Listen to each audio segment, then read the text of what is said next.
Naidupeta MB news. Vijayawada వరద బాధితులకు బలిజ సంఘం ఆధ్వర్యంలో సీఎం ఫండ్ రిలీఫ్కి 1,51,116 రూపాయలు ఎమ్మెల్యే నిలవెల విజయశ్రీకి అందజేత. తిరుపతి జిల్లా నాయుడుపేట మున్సిపాలిటీ పరిధిలో ఉన్న ఎమ్మెల్యే నిలవెల విజయశ్రీ గృహం నందు బలిజ సంఘం ఆధ్వర్యంలో విజయవాడలో జరిగిన వరదల కారణంగా చాలా ఆస్తి నష్టం జరగడంతో చెల్లించిపోయిన బలిజ సంఘం నాయకులు బాధితులకు ఆర్థిక సహాయార్థం 1,51,116 రూపాయలను ఎమ్మెల్యే నిలవెల విజయశ్రీ గారికి అందజేయడం జరిగింది.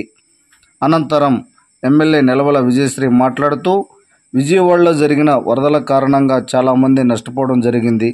దానికి చాలామంది దాతలు ముందుకు వచ్చి సీఎం ఫండ్ రిలీఫ్కి ఎంతోమంది సహాయం చేయడం జరిగిందన్నారు.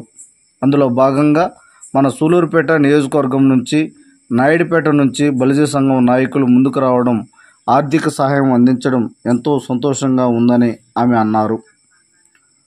ఈ కార్యక్రమంలో బలిజ సంఘం నాయకులు జలంధర్, ఆకులు కుబేరుమణి, గాజుల మోహన్ రావు తదితరులు పాల్గొన్నారు.